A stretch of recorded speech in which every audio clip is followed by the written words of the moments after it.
What a weekend it was, boys. Left no doubt. We'll break it all down, but LSU, national champions for the 8th time. 2 times in the last 3 years. Feels pretty darn good as a huge baseball fan, known baseball fan. What an incredible weekend, huh? Good Lord.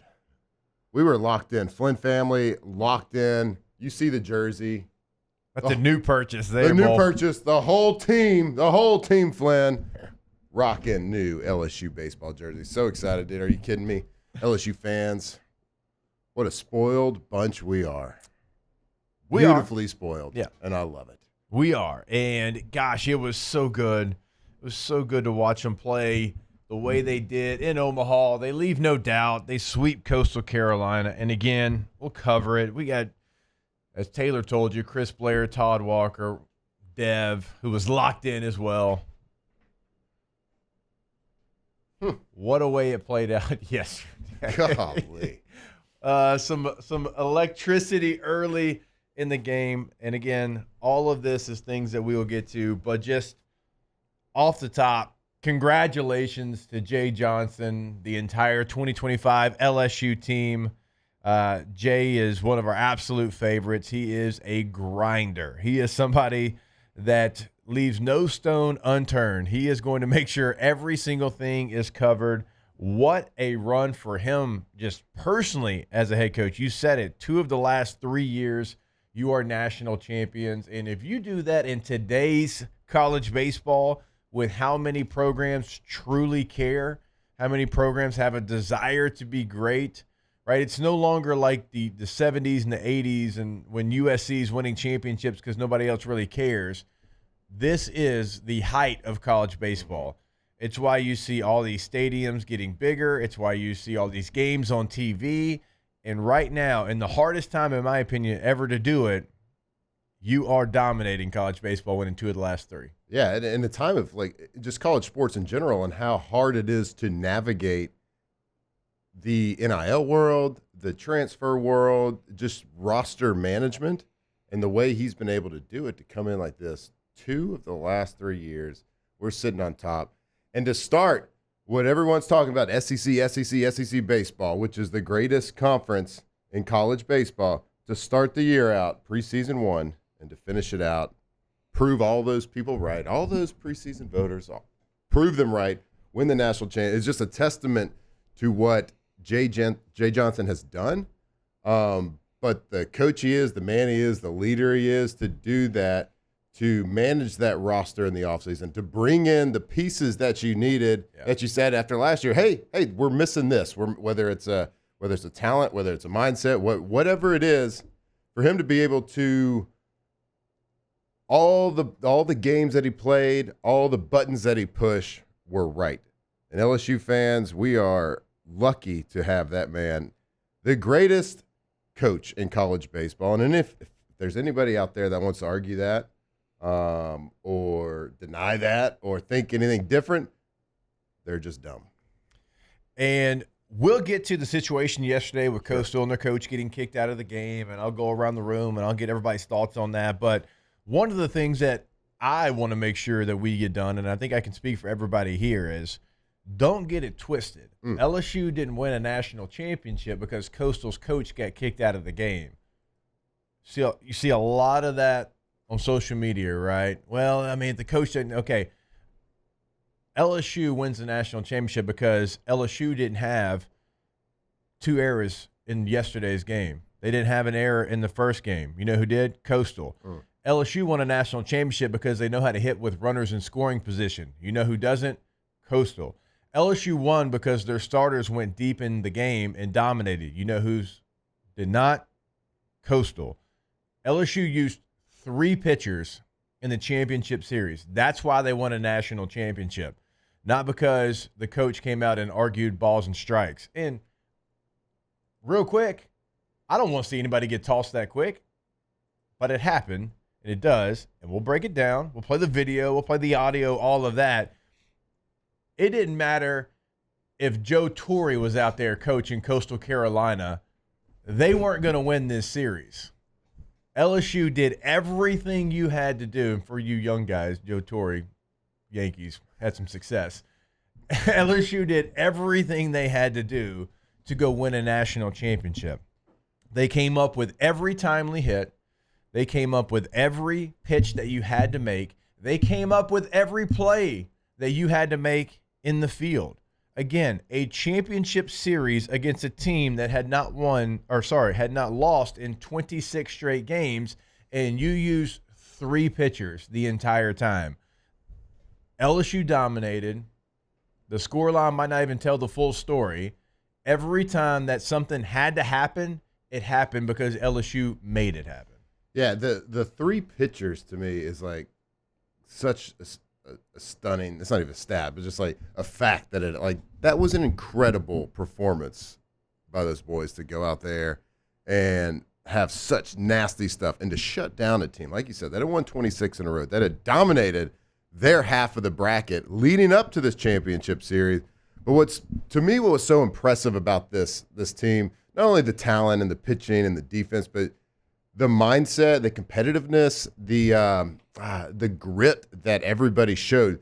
Guys that had been struggling throughout this College World Series.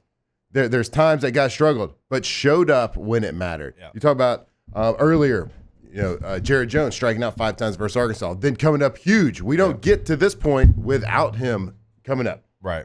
Then we have my headphones unplugged there. My bad. Last night, Dickinson singles and comes around, has a great sacrifice. But Stanfield, he gets a single to the left field. Braswell, who didn't hit great, but he played his ass off at third base. Oh my God, that guy! And he finally got a hit. Let's give him. He got a hit though. There we go. I didn't want him to go over. He did get a hit. A hell of a sacrifice bunt too. He did. He did what he had to do in certain moments, and I'm just so glad he got a hit. So he'll have that forever. He got a hit in the College World Series, but my God, the defense in general for LSU. The left side of the infield, good luck hitting it there. It was incredible. Yeah, those guys. And then of course you got been dominant all year. Ethan Fry struggled this whole College World Series. Came up huge yesterday. He did. Ripped one. I mean, impossible to judge that thing. 114 off the bat.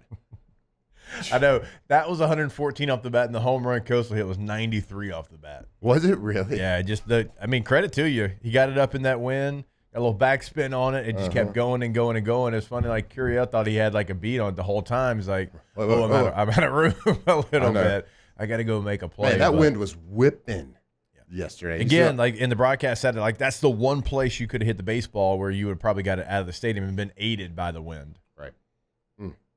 All right, Jacob Tate. I know, obviously, LSU people behind the glass here as well. Y'all got to have thoughts. So we're watching the game yesterday, right? And everyone's, like you mentioned, everyone's going to talk about, oh, well, Kevin Chenal got thrown out of the game. Whatever, who cares? I'm looking at early in the 4th inning, and, Victoria's watching the game next to me. She's like, why is the pitcher stopping the game? I'm like, well, his headset's messed up. To me, that was the turning point of the game. And you may look and say, okay, well, he's used to getting the headset, like the call in his ear. Now he's looking at it written down on the watch. Like, what's the big deal? To me, it changes everything because you're used to having that voice in your head. Now you don't have it. And I had wrote it down because I was like, let me watch the next 4 batters after he took the headset off. Walk, single to left center, hit by pitch, single to left center. He was pulled. And that was the 4-run inning that LSU gave up. I mean, to me, that was the turning point. And again, you could say, okay, well, he should be able to overcome that. I understand that, but when you hear a voice talking to you, walking you through what's going on, and you don't have it anymore, and all you hear is the crowd, like, that changes everything. And, like, to me, I'm telling Victoria, I'm like, he's stalling because he doesn't know what to do. Like, he's out of his rhythm. He can't do it. He was off his mark the entire game. The first inning, he's calling out Josh the third base Jordan. Coach got into his head real quick about stealing, his signs out of his grip out of his glove, which is basically sign stealing, which is completely legal, even if he did right do it in front of you.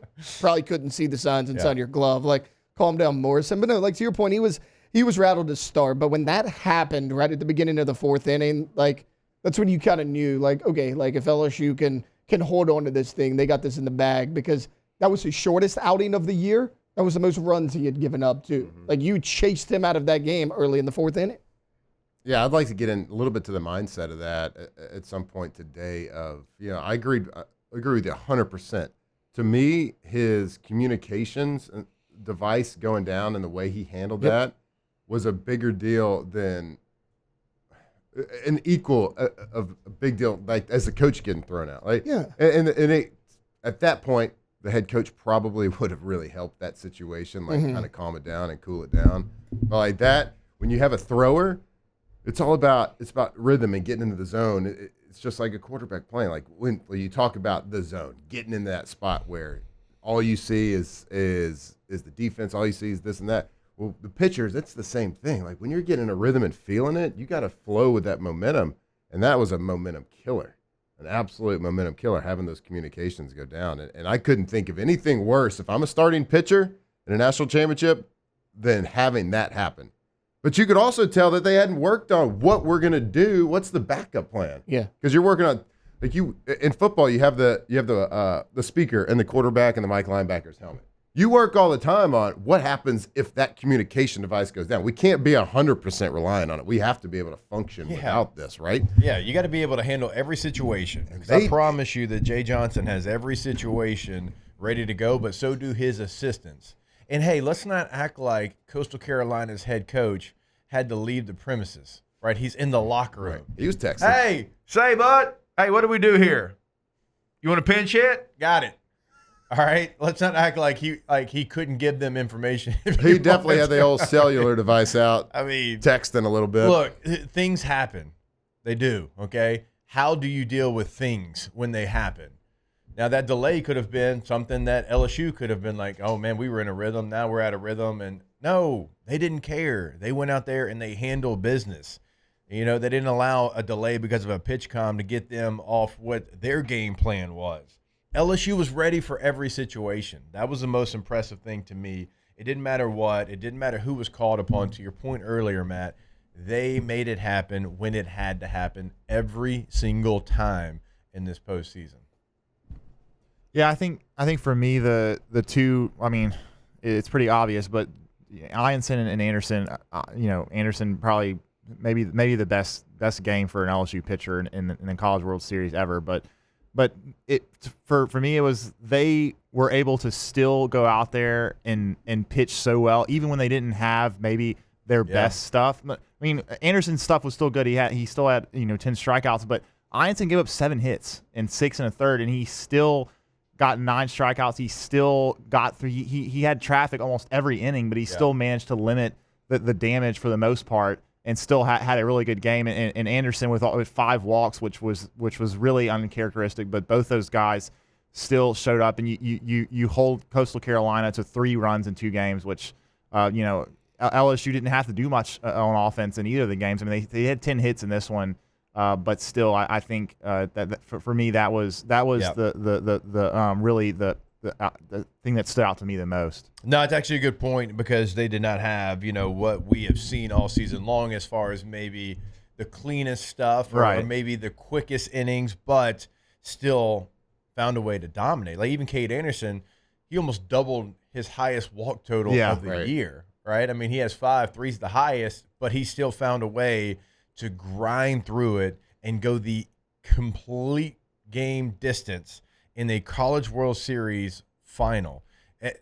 And Coastal's runs came on home runs, which they hadn't hit any home runs to that point. So, sure, the home runs still count, but you took Coastal out of what they do. Like, Coastal is all about, manufacturing runs and finding a way and butting guys over and hitting it the other way and going long and at bats to get your pitch count up. Like, they are pesky, and you didn't allow them to be pesky. Well, it all goes back to pitching and defense, right? Like we I don't remember who it was, either Renato last week or Ben McDonough. We asked the question what changes the mindset of a pitcher when you have a really good defense behind you, right? 'Cause you don't always have to be focused on striking guys out, making them whiff, make them get it in play, right? Yeah. Now, I think with Ianson yesterday, it looked like to me he had great stuff. He gave up some hits, but it really did, especially on the home run, it really just looked like, he has that great breaking ball, man. It's got so much drama. It looks like they just guessed right a couple of times on the pitches. But they'd get a hit, then he'd come back and strike out or whatever. His breaking ball was definitely on par yesterday for sure. Yeah, for sure. It just Yeah. looked like they made the right guess. They picked the pitch. They based on the count or whatever. Yeah. Maybe they were stealing signals. Who knows? But no, it's just the mindset, and even Cade. I mean, we had to make some good defensive. I like after the game, Cade's being interviewed. He's like, my defense played behind me, and I'm thankful for them because I didn't strike a lot of guys out today. But he meant it. Like he meant every word of it. And I'm like, oh boy, got 10. Like you got 10. Right. You got double-digit strikeouts in the College World Series final. He's like, I didn't get a lot of strikeouts today. I'm like, okay. That's only a little over 1 per inning. I'm like, all right. you got double-digit. There's a lot of people that are out there pitching, and people making money that don't have many of those 10 strikeout games.